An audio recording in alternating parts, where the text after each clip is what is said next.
Halo Sobat Aspirasi, kembali lagi di episodenya Aspirasi Podcast yang bakal ditemenin sama aku Devina Febri dan juga Halo, aku Bagas. Nah, jadi kita akan bahas nih tentang seputar gimana sih anak ekonomi itu tiba-tiba agak pindah haluan nih ke dunia perkopian. Nah, kita akan bahas tuntas di episode kali ini. So, langsung aja nih kita kenalan dulu nih sama Kak Bagas. Kak Bagas boleh memperkenalkan diri dulu nggak? Boleh. Kayak angkatan, jurusan, sama mungkin kesibukannya nih akhir-akhir ini. Jadi namaku Bagas, aku angkatan 21, jurusan Ilmu Ekonomi, prodi Ekonomi Keuangan Perbankan. Buat kesibukan sejauh ini aku kuliah sama lagi kerja aja sih di kopian juga. Di kopian juga. Iya. Selain kesibukan kakak nih, kuliah atau mungkin tadi kerja ya kak? Itu apa aja nih kak selain itu? Atau Gak ada sih, aku cuman lagi mau cari magangan aja, cari magang mandiri aja. magang mandiri. Itu kerja dari kopi-kopiannya itu berapa kali dalam seminggu itu kak? Biasanya seminggu liburnya sehari sih, jadi 6 hari. Oh 6 hari itu nggak ganggu jadwal kuliah kakak? Enggak, kebetulan. Kan jadwal kuliahnya juga nggak terlalu padat kan semester sekarang ini. Jadi nggak ganggu. Oke kak, nah kakak kan kerjanya di dunia kopi-kopian nih. Awal mulanya tuh kakak masuk ke dunia itu kayak gimana kak ceritanya? Jadi sebenarnya ada saudara dulu sih. Saudara itu kerja di salah satu kopian di Malang. Nah kebetulan aku lulus SMA waktu itu. Karena bingung mau ngapain akhirnya cobalah kerja. Jadi pertama kali aku kerja di 1030 Coffee di daerah Suhat. Oh, daerah Depannya Suhat. SMA 9. Aku kerja di situ awalnya bukan barista, justru server.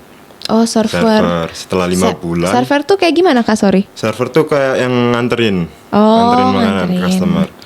Setelah Habis itu setelah 5 bulan kerja naik jadi barista, baru jadi ke barista. Di berarti situ mulai urutan itu tertarik. ya. Oh, tertarik. Emang di barista waktu itu apa yang buat kakak tertarik? Sebenarnya aku orangnya suka seni kan. Aku suka gambar, suka bikin patung. Di barista kan kita ada latte art tuh. Oh iya benar. Kan mendekat-mendekati kan. Aku lihat orang latte art tuh bisa buat gambar macam-macam tuh kayak seru, tertarik gitu. Akhirnya nyoba lah, ternyata emang seru, cuman susah emang.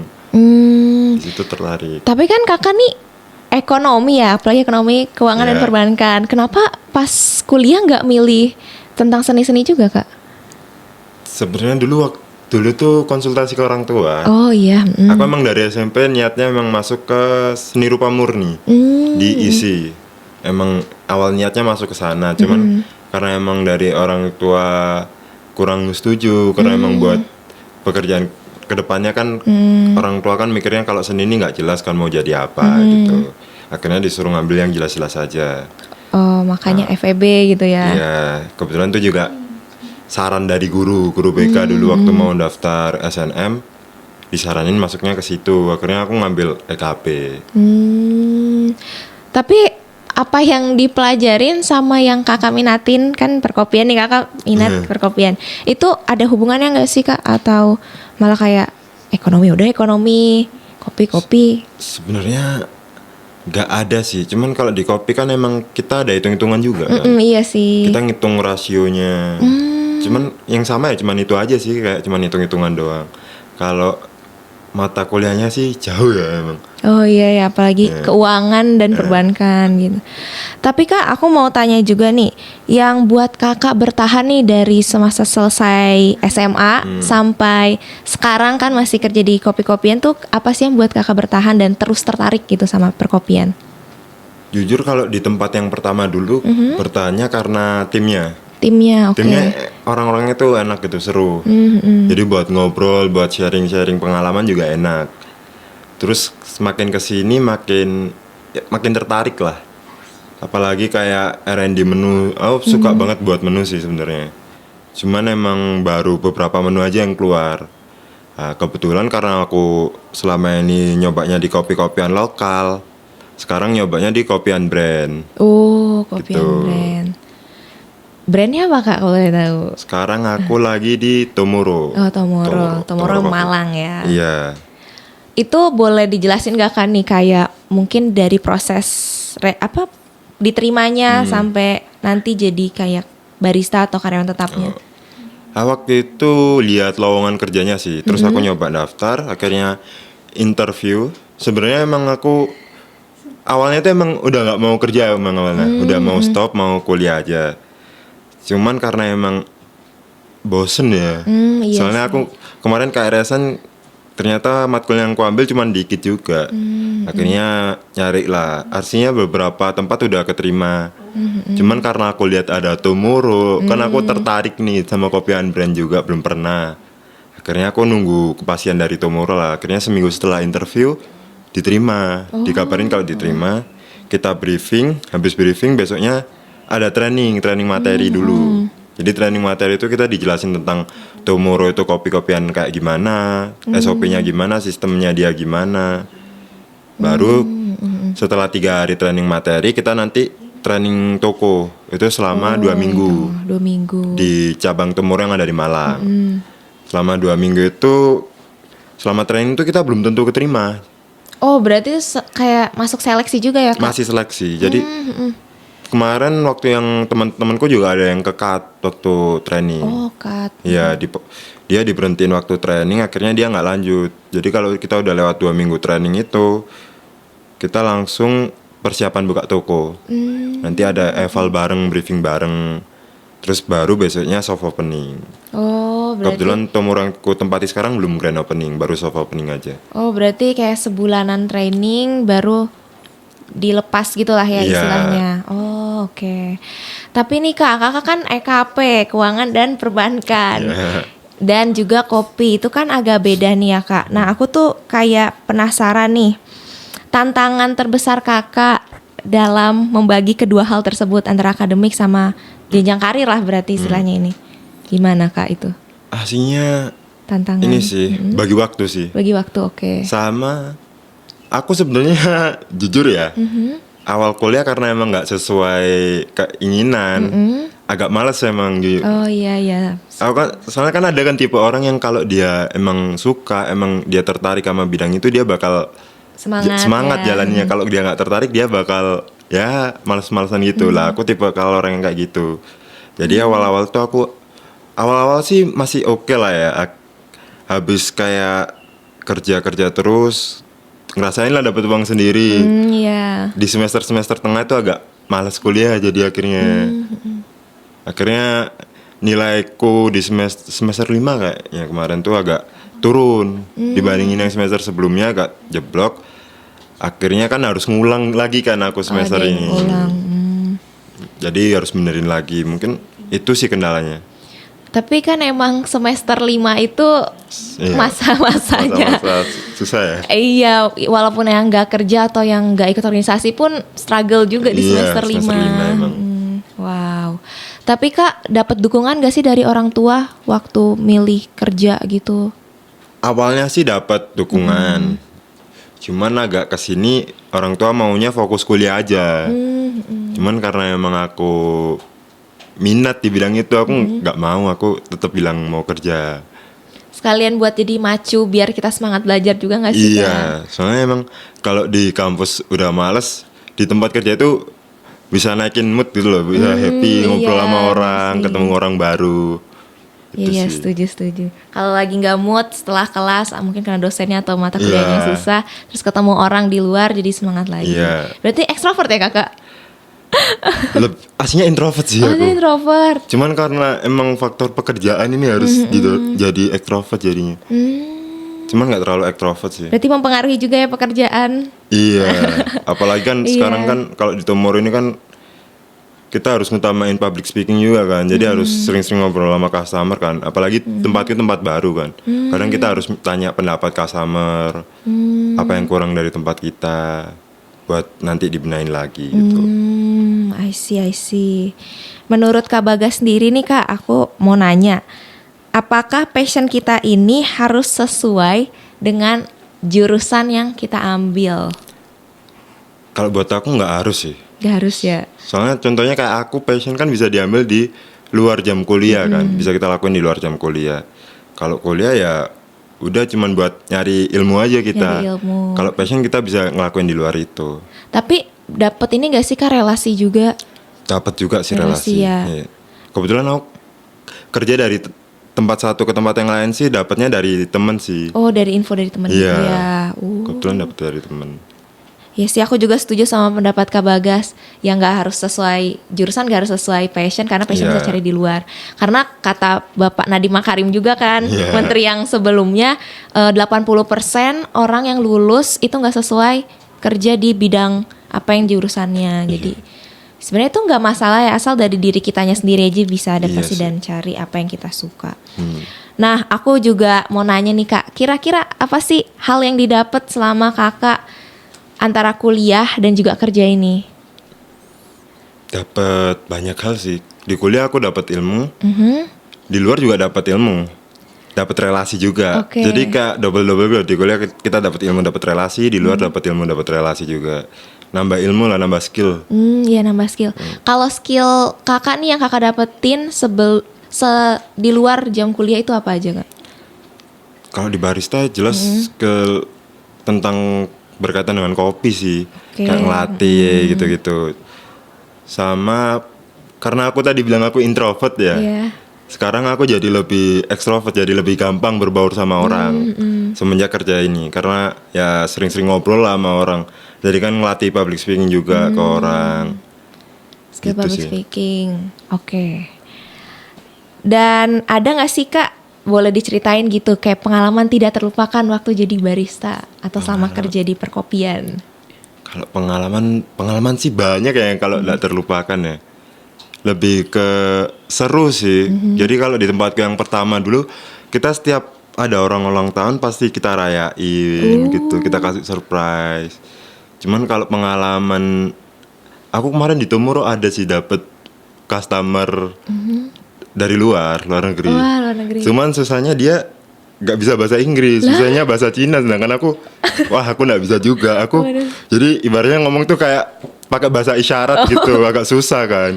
Jadi ngasihin yang biasanya cuma 5 menit itu jadi lama, bisa 15 menit ke atas gitu. Tapi ngantri nggak yang belakang-belakangnya? Untungnya lagi sepi ya kan, baru soft opening Iya, ya. soft opening. Susahnya gitu, kupikir dia yang depan masuk itu, kupikir tour guide-nya. Ternyata mereka semua nggak bisa bahasa Inggris. Oh, kayak habis dari Bromo nggak sih kan orang-orang? Kayaknya ya, mereka lagi liburan kayaknya di Malang ya. Jadi biasanya bahasa China, sedangkan aku nggak bisa bahasa Cina kan. Akhirnya nggak susah. Nggak Jadi, pakai translate Kak, Google Translate atau apa? waktu itu nggak kepikiran. Oh, ya Itu udah. sih. Orangnya juga kayaknya buru-buru ya waktu itu. Jadi dia kayak asal nunjuk aja gitu. Jadi ya udah, akhirnya buatin. Udah orangnya langsung pergi. Nggak bayar Kak? Ya bayar dong. Bayar dong. Kalau nggak bayar aku dong yang bayar. iya. Bayarnya itu berarti dia kayaknya nggak ada uang Indonesia atau dia bayar Dia cash? ada uang rupiah. Oh, pakai cash ya berarti. Jadi aku kayak nunjukin di POS-nya gitu berapa nominalnya.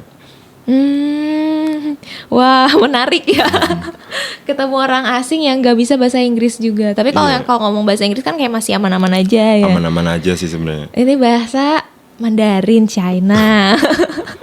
Kadang kan kalau bahasa Inggris kan kadang kalau orang mau pesen atau turis gitu kan bahasa Inggrisnya ya bahasa Inggris cuman biasa kan, bukan yang Iya. ngobrol yang lama gitu, jadi kan masih bisa dimengerti kan. Tapi kalau bahasa lain kan wah agak mencerna kata-kata ya. Iya. Dicerna pun nggak bisa gitu. Bener, apalagi yang nggak pernah kita pelajarin kan. Iya, agak pusing jadi. Berarti setelah ini kakak berminatkah belajar bahasa Wah, selain kayaknya bahasa enggak Inggris? deh. Enggak. Jangan deh, susah deh. Nanti dulu ya. Iya, nanti dulu. Oh ya kak, tadi kan kita udah bahas tentang dari kakak tentang masuk ke dunia barista, terus kuliah. Nah, menurut rencana kakak ke depannya tuh kayak gimana sih? Terutama buat setelah lulus nanti lah. Apakah mau ke karir EKP-EKP-an kah atau ke kopi-kopian? Kayaknya Bisnis ya? sih tetap karir di jurusanku sih. Oh, Tetap cari oke. kerja kantoran atau apa kayak gitu. Kopi-kopian mungkin bisa aku pikirin nanti setelah emang udah keuangannya udah lancar. Oke, Aku memang punya cita-cita buat buka bisnis kopi. Emang punya cita-cita di situ, tapi bukan kopi-kopian yang kayak yang di Malang gini kayak daerah SM gitu enggak. Aku pengen buka yang kayak slow bar. Yang emang tentang kopi yang kita bisa ngobrol sama customer, kayak jelasin kopi kita ini dari mana, cara penyeduhannya gimana, yang gitu sih, yang santai-santai aja. Buat sampingan. Oh, buat sampingan. Iya. Tapi kalau pekerjaan utamanya mungkin yang kayak penghasilannya tuh tetap selalu Iya. ada setiap bulannya, itu mau Iya. kerja di ini ya, EKP ya. Kayaknya harusnya gitu Kantor sih. ya. Kantor. Itu tuh berarti kerjanya harus di bank gitu Kakak kalau EKP? Kayaknya enggak juga sih, enggak harus di bank juga sih. Kita finance juga bisa sih. Cuman kayaknya aku mau nyobanya yang bank dulu sih, Oh, yang buat bank. awal-awal. Karena emang sesuai kan sama jurusan. Jadi nyobanya di situ, kalau emang nggak bisa baru nyoba Ke yang kantor lain. finance Iya. gitu ya. Kalau menurut Kak Bagas sendiri nih, melihat passion di dunia perkopian atau barista, itu bisa nggak sih ngebantu Kakak di jenjang karir ke depannya? Jujur, kalau aku awal mikirnya kayaknya susah sih kalau buat jenjang karir. Cuman semenjak aku masuk ke Tomorrow ini, aku mikirnya kalau buat jenjang karir, kalau di Kopian Brand ada sih jenjang karir. Jenjang karirnya. Kayak contohnya bagian R&D-nya Tomorrowku yang sekarang, yang kemarin ngasih materi, dia awalnya emang barista Tomorrow. Oh, Cuman dia diangkat, dia ikut, kan setiap Tomorrow itu pasti kalau ada lowongan dikirim ke grup kan. Lah dia daftar nyoba, dia masuk, akhirnya dia kerjanya di kantornya. Dia bukan kerja barista lagi, cuman dia kayak jadi pemateri lah, bagian ngurus kayak ngecek SOP lah. R&D-nya. Iya. Iya. Ada juga bisa jadi QC, Oh ya. bisa. Kalau Quality control ya. iya, quality control. Kalau di mitra mungkin owner sih, tergantung owner sih. Kayak kita mungkin bisa, kayak SPV ku sekarang, dia dulu ikut ownerku di Mixway. Jadi ownerku ini punya Mixway, punya Tomorrow gitu. Dia karyawannya di Mixway. Oh. Akhirnya karena dia udah lama kerja di situ, dia direkrut lah jadi tim manajemennya dia. Akhirnya sekarang jadi SPV ku di Tomorrow ini. Oh, bisa begitu ya berarti. Iya, kalau jenjang karirnya ya gitu sih. Kalau mitra ikut owner, kalau direct ya ke pusat. Keren. Berarti mungkin karena udah ada brand, udah ada nama juga ya. Iya. Jadi mereka jenjang karirnya lebih jelas juga. Iya. Oke. Nah, mungkin kita masuk ke pertanyaan nyaris-nyaris terakhir, tapi belum terakhir banget nih Kak. Ada nggak sih dari pengalaman Kak Bagas, ada nggak sih saran yang bisa Kakak kasih buat teman-teman yang mungkin minat dan passion atau jurusannya sekarang tuh udah nggak sesuai, dan mungkin juga minat juga nih di bidang yang lagi Kakak tekunin sekarang? Ada nggak pesan gitu untuk mereka? Pesan ya, mungkin kalau dari aku, karena aku emang dulu awalnya emang males. Kalau menurutku jangan males sih. Mungkin kalau emang bukan sesuai passionmu, carilah passionmu di luar jam kuliahmu. Jalanin dulu kuliahmu sampai selesai, dapat pendidikan. Habis itu baru kejar karir. Passion bisa dilakuin di luar itu. Kayak contohnya kamu mau kuliah, misalnya passionmu di bidang olahraga basket misalkan, ikutlah organisasi basket di kampus. Iya. Jadi tetap kuliah, passion juga dapat, jenjang karir juga dapat kan dua-duanya. Iya sih, benar. Kalau basket mungkin bisa jadi atlet, kuliahmu jalan juga bisa dapat pekerjaan nanti buat jenjang karir. Iya, jadi kita nggak harus stop melakukan satu hal. Iya, satu hal nggak di harus jalan stuck itu. di satu tempat itu aja. Iya. Kita bisa cari di luar juga. Bisa explore gitu Explore. ya. Wow, oke. Kak, menurut Kak Bagas nih, seberapa penting sih kita harus mengejar passion kita, bahkan jika itu tidak berhubungan langsung dengan jurusan kita? Penting banget sih kalau menurutku passion ya. Karena passion, ya balik lagi, passion juga bisa jadi jenjang karir kalian. Kalau kalian emang nggak bisa dapat pekerjaan dari kuliah kalian yang sekarang, jurusan kalian yang sekarang, kalian bisa cari kerjaan di passion kalian. Oh iya. Karena kalau passion misalnya basket, passion kalian berarti bermain basket kan. Kalian bisa jadi atlet kalau emang kalian nggak bisa kerja sesuai jurusan kalian. Yang penting konsisten sih kalau kataku. Lakuin aja konsisten, jangan stuck di satu tempat. Misalnya kayak udah malas kuliah, jangan stop di situ. Tetap aja kuliah, cari semangat lagi. Oh, konsistennya itu misal kita kayak gini ya Kak, kita udah stuck banget nih sama kuliah. Nah, passionnya itu yang buat kita makin motivasi Iya, ya, sekalian passion ngebantu. buat motivasi juga. Jadi sejalan juga, tapi tetap harus konsisten. Jadi tanggung jawab utama kita, apalagi mahasiswa kan Iya, pasti masih belajar. akademik belajar, tapi juga gimana caranya supaya kita bisa bertahan nih di akademik, kan nggak mungkin tidak ada demotivasi gitu. Iya, Dengan pasti cara butuh. melalui passion yang di luar tadi ya Iya. Kak. Wow, oke Kak. Oke, mungkin ini closing statement nih dari Kak Bagas buat teman-teman sobat aspirasi. Apa ya? Menurutku kalau passion, pasti semua orang punya passion nggak sih? Iya Kak, bener. Jalanin aja. Kalau kalian emang nggak bisa passion kalian nggak sesuai sama jurusan kalian, carilah passion kalian di luar jam kuliah kalian. Emang capek tapi ya usaha nggak bakal ngianatin hasil kalian loh sih. Kalau kalian emang jalanin itu konsisten, pasti nanti kalian pasti bakalan berhasil sih. Pasti ada hasilnya kan. Amin, amin, amin. Kalau untuk ini Kak, closing statement lagi, mungkin pesan buat teman-teman yang tertarik di dunia perkopian nih Kak, ada nggak? Tips and trick mungkin? Tips and trik, kalau kalian tertarik bidang kopi ya, kalau kataku ya ambil aja sih, kayak kalian cari info part time gitu kan. Kadang ada part time kayak junior barista atau senior barista. Kalau kalian mau mulai ya ambillah junior barista itu, cari pengalaman dulu. Soalnya kalau kopi-kopian di Malang sekarang makin banyak gak sih, apalagi Iya. kopi-kopian brand sekarang mulai masuk kayak Calv, Iya. Cozy. Itu kan mulai masuk semua ke Makin, Malang iya. kan, makin gede. Fore juga buka baru. Iya, Fore, Tomorrow juga di mana-mana. Nah, kalau kalian emang mau masuk bidang kopi ya cari pengalaman dulu, terus nanti kalau dapat pengalaman mungkin bisa coba ke tempat yang lebih gede kayak Coffee and Brand. Soalnya kalau kalian stuck di kopian lokal, kalau menurutku nih ya, terkadang kopian lokal ini nggak punya SOP sama sistem yang jelas. Jadi kalau buat karir kalian, kalau buatku kopian lokal kurang sih. Untuk karir. Kalau buat pengalaman bagus, kalau buat karir kurang. Oke, mungkin kalau yang lokal itu bisa buat acuan awal Iya, aja. acuan awal.